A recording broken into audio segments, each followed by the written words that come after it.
My name is Julia Jones. I have been prescribing music for 25 years now.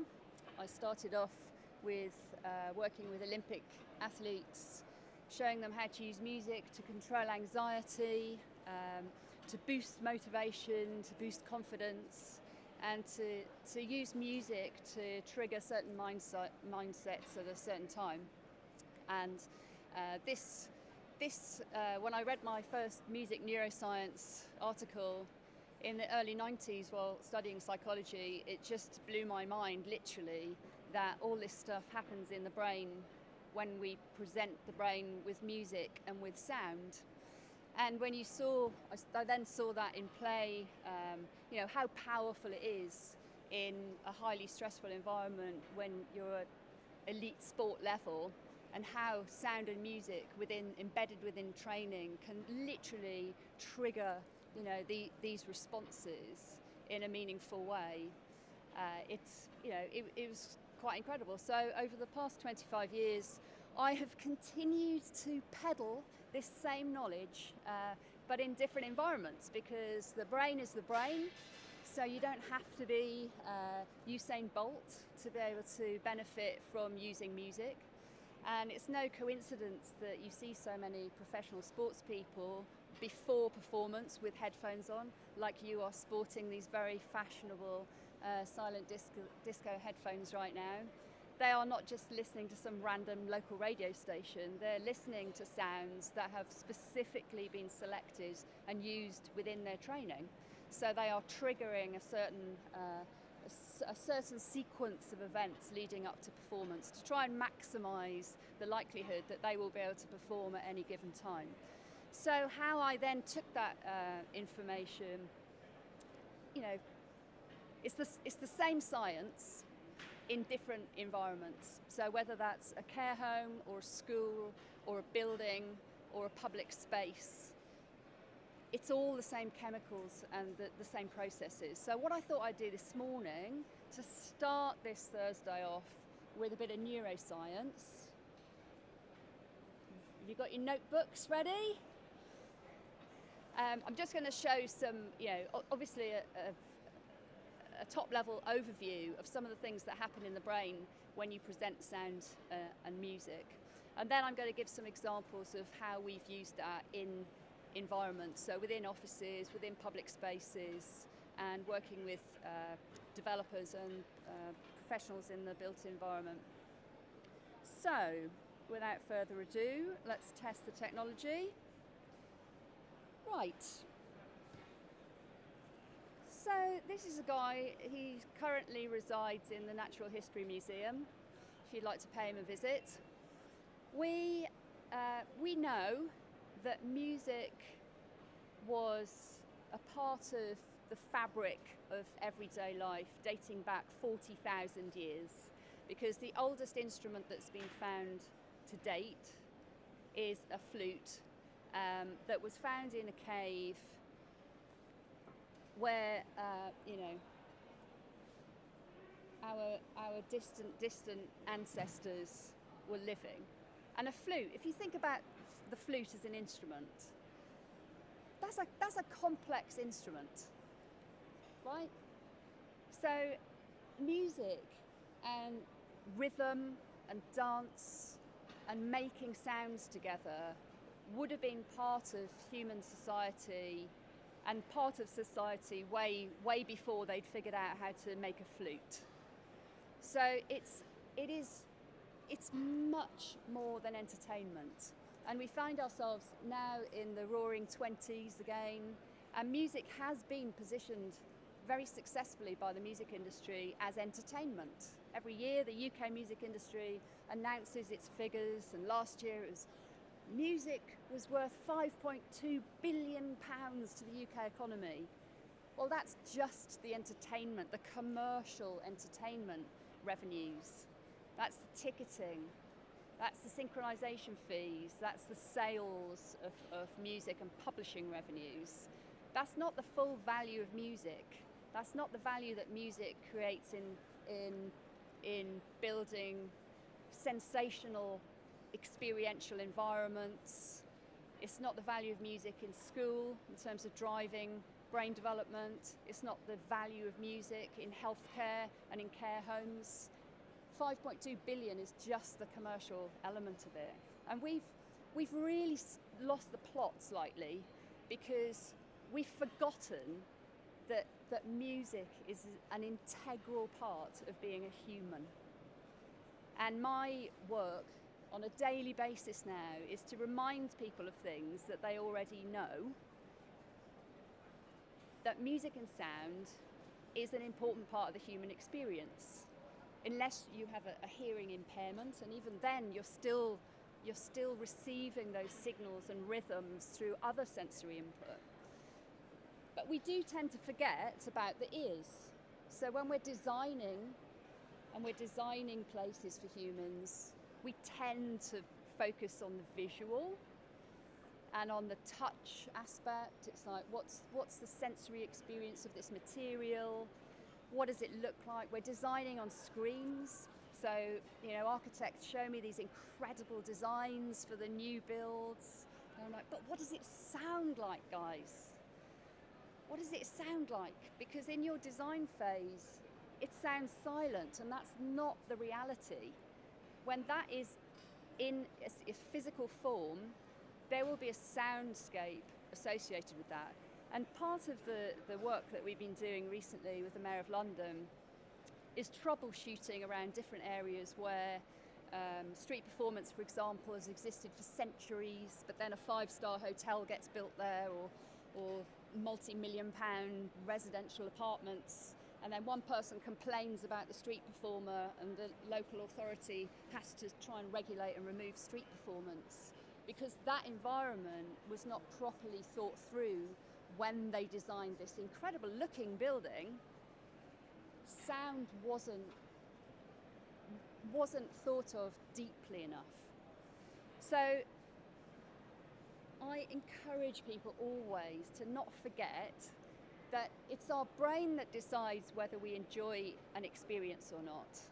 And the brain makes that decision based on the data that it's fed, and it receives that data through our senses, and those holes provide information that gets processed by the brain, and it's very powerful.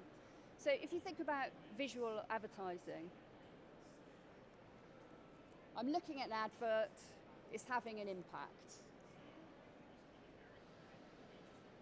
Now I'm looking over there, it's not having an impact.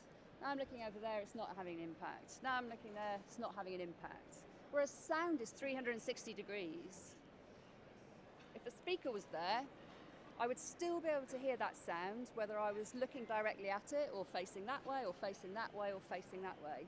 Our brains are receiving information, so sound is ridiculously powerful in terms of creating experiences. And when you get it right, it is incredible, the results. When you get it wrong, I had a little experience of this outside earlier on, where I was in Costa, who were playing a brilliant playlist. Unfortunately, the Boulevard speakers were also playing a brilliant playlist, and together they were not so good. So it's important to think these things through.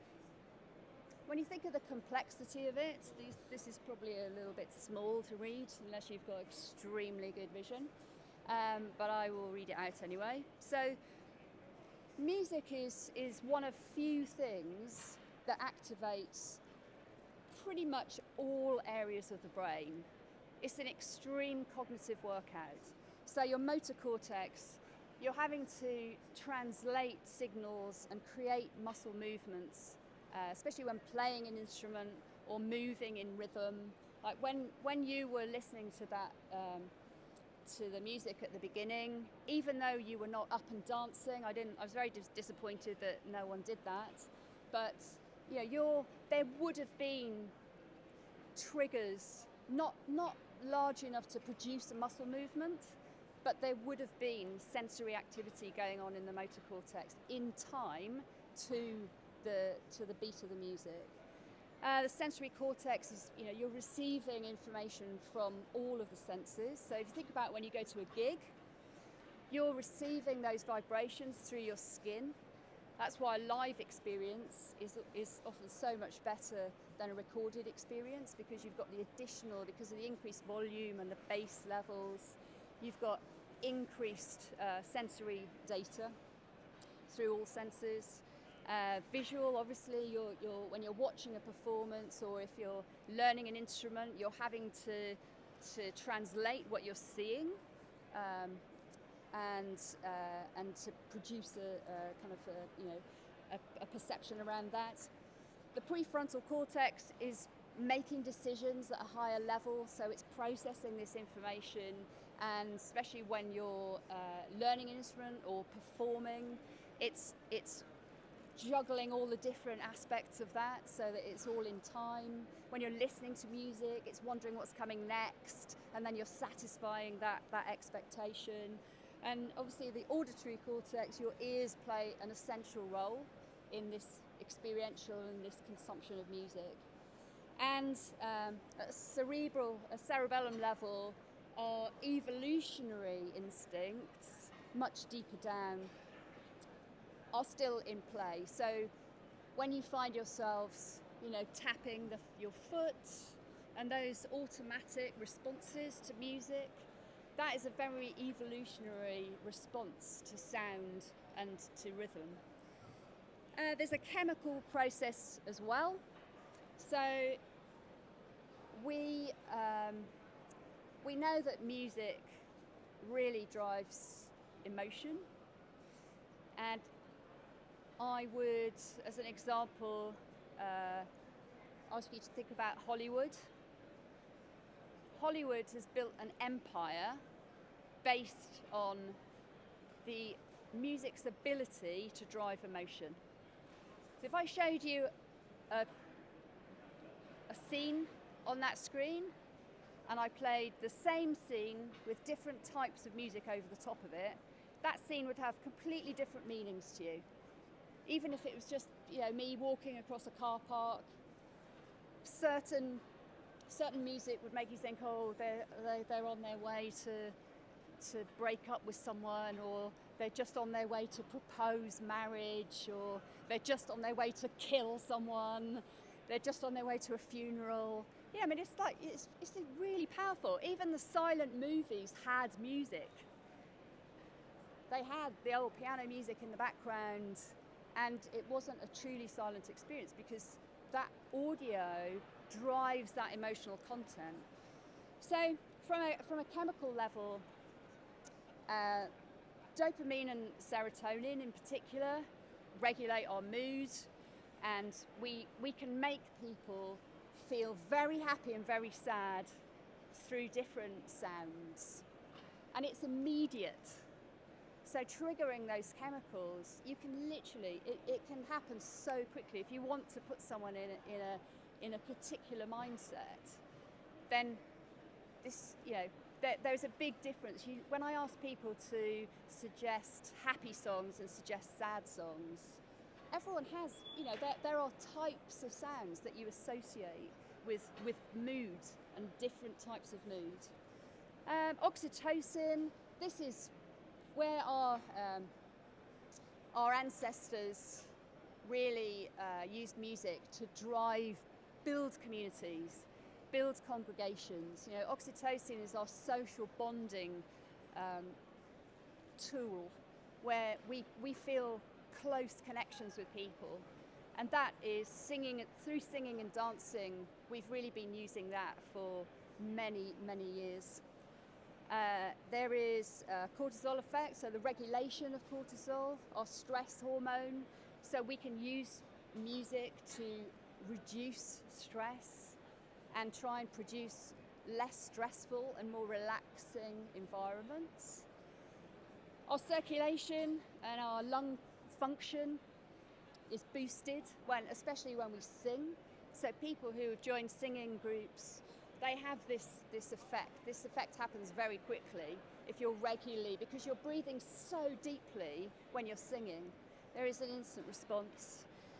At a neuron level, so our brain cells, when you watch people, the MRI scans and visual images of people's brain responses when they're listening to music.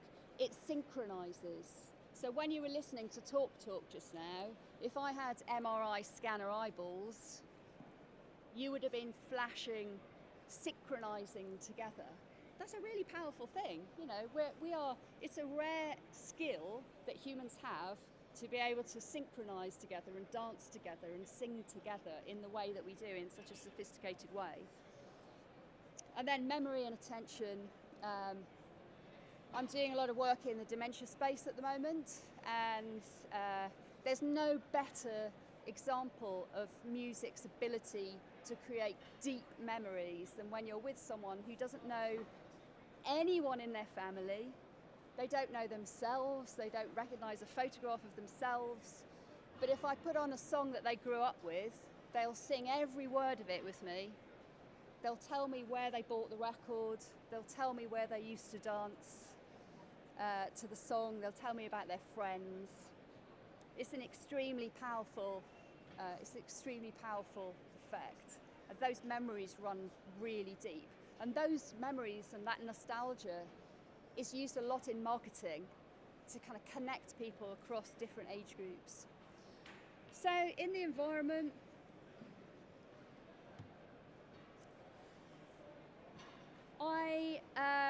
for this example, I looked at how we're using this in the public realm, in the office spaces, in retail, in residential, to drive that music engagement. So how do you create high quality experiences that deliver well-being? So how do you do that in an office environment? How do you do it in the public realm? How do you design it into retail? How do you design it into residential? And that's what we're looking at the moment, about embedding audio into those environments so that you can create a high quality activation, looking at sonic soundscapes. I haven't actually found an audio exhibitor here. I hope I've missed them and they are here, but often, again, audio gets neglected, and it shouldn't, because it's extremely powerful as a tool. Playlisting, embedding the ability to access music and to access sound, especially around stress in offices. So we're looking at how to help people focus.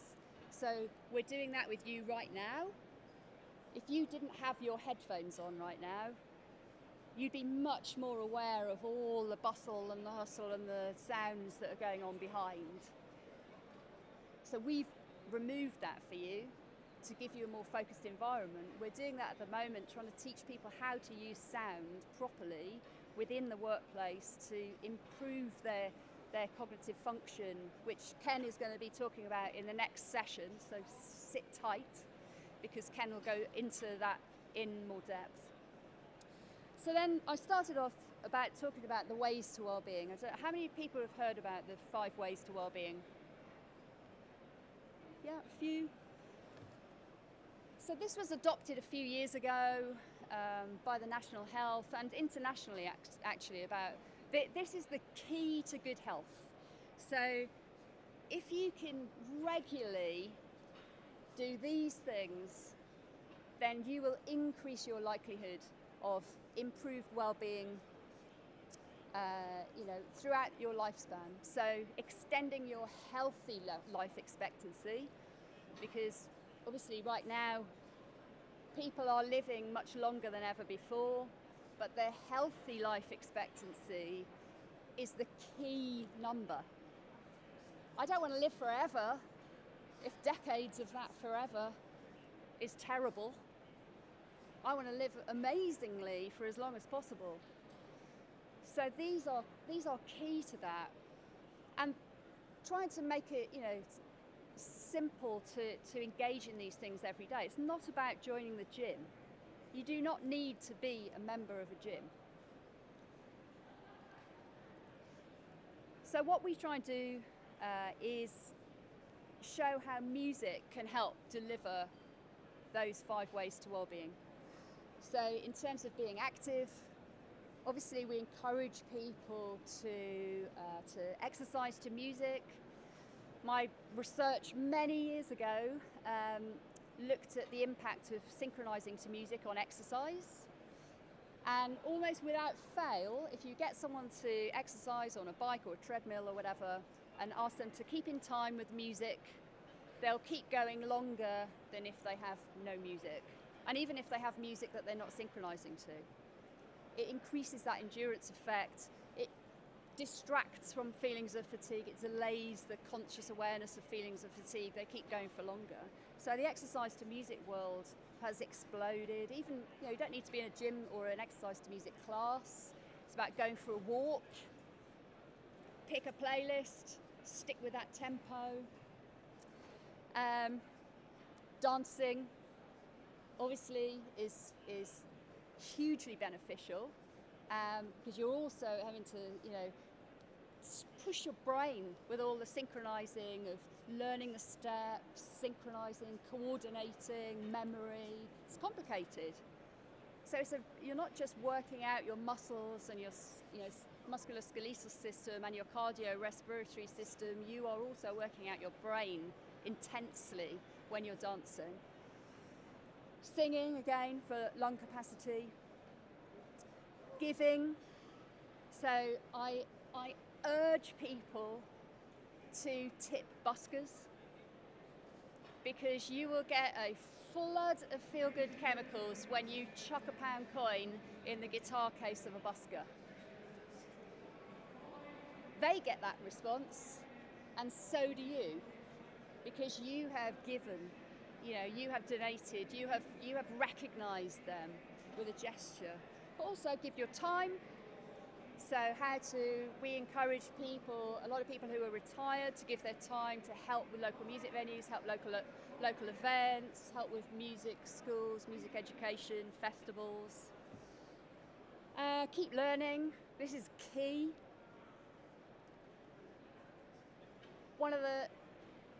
A surefire way to declining health is to retire. Keep working. Doesn't have to be in the same job. If you stop doing that job, learn something new, reskill, look at another area, learn an instrument, learn a language. But it's really important to keep learning new things because the brain gets very, very good at learning things and then doing them efficiently. So to stress it, to push it, you have to learn new things or new ways of doing the same thing. So with guitar, for instance, if someone knows how to play certain songs on guitar, then they need to start learning new songs on guitar, or they need to learn how to do the same songs on the ukulele. Different skills. Taking notice. So this ties in with mindfulness and intentional listening. So rather than just hearing the music that's coming in, actually listening to it deeply, synchronizing your breathing with it, listening to the different, imagining the different musicians, tune in on the drummer, zone in on the person playing guitar, zone in on, really make your brain work while you're listening to that music rather than just feeding it in. And then connecting. This is a critical factor in health. Humans are social creatures, and being social and staying social is one of the best things that you can do for your health, because interacting with a human being is really complicated for the brain. You're having to read their gestures, you're having to work out what they're thinking, when they're responding, you're having to react to their conversation. It's a cognitive workout just chatting with people, and that boosting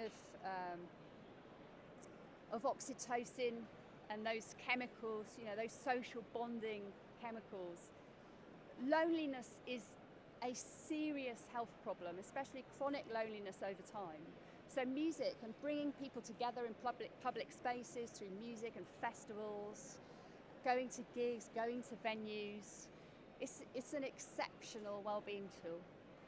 So I've probably rattled through my allotted time, Ken. But I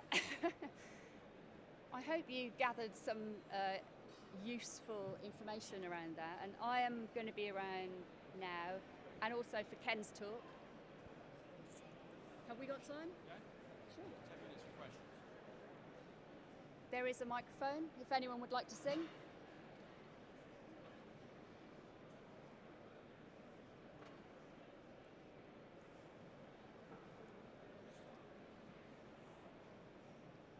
Thank you. Really, really interesting. I'm fascinated. I have a question. Do you know? Hold on, I've just Yeah. realised Oh. that I need my. Okay, I'm with you. I've done that before. I'm with you. So thank you very much. It was super, super interesting. I'm absolutely fascinated. Question is, do you know why some people can really concentrate, like really like having music when they work, where I find I can't concentrate? Maybe I'm picking the wrong music, or really interested about that. Yeah, well, Ken and I and Trevor, we were just talking about this because, and actually, now that I've entered your world, I have realised that this isn't the silent soundscape that I was anticipating.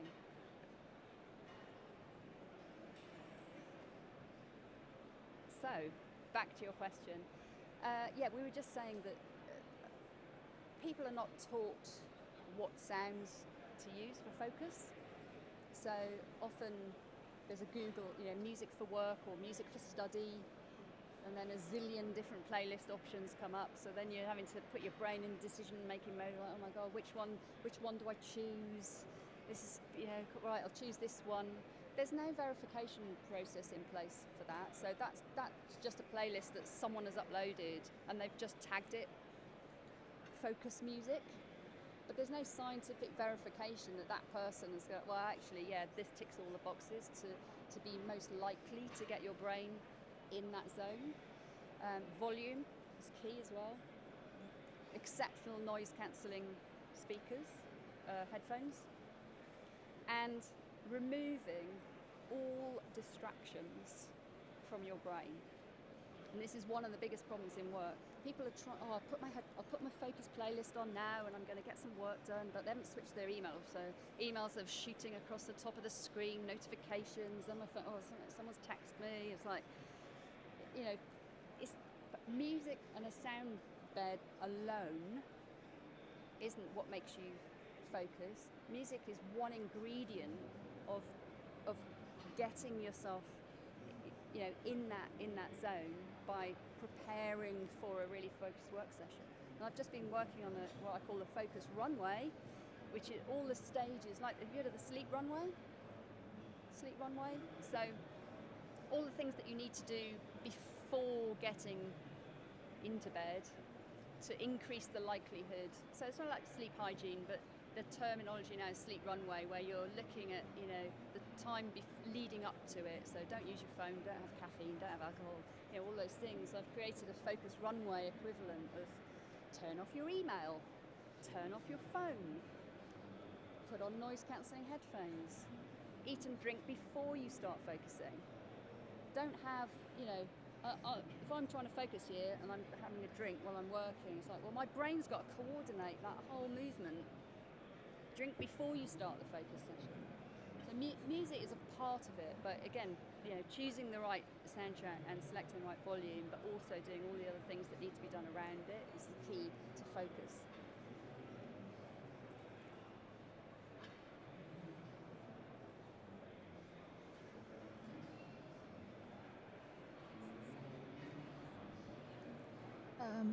I'm Iman Ismail. I'm an associate professor in architecture. I'm turning music into architecture, and I was wondering if you can help me, guide me to find if the audio can turn into the visual with its impact. Different genre of music have different impacts. I've focused on that, and different forms and patterns have different impacts.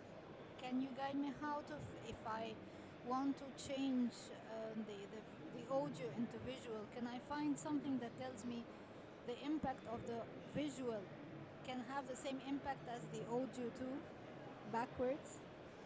Yeah, there is some interesting work happening in neuromarketing around this right now of how the brain processes different colours and different shapes, and the equivalent around tone and different structures and melodic structures and things like that. There's a university in Sweden that's been modelling, so you can put different images and different sounds in to see the comparison. There's some really interesting neuroscience research happening around architecture at the moment, and not mainly about audio at the moment, but about how the brain processes those experiential environments of, how straight lines, that the emotional responses of people who are in environments where it's just a very bland, straight line facade compared to people who are in more interesting, complex environments that the brain has, because our brains used to have to navigate, there's a tree trunk, step over the tree trunk, round the tree, everything wasn't straight lines. That's a relatively new thing that we've invented. So, yeah, I'd be interested to have I'm getting the tea, so we'll if you can stay, I'd like to have a deeper chat.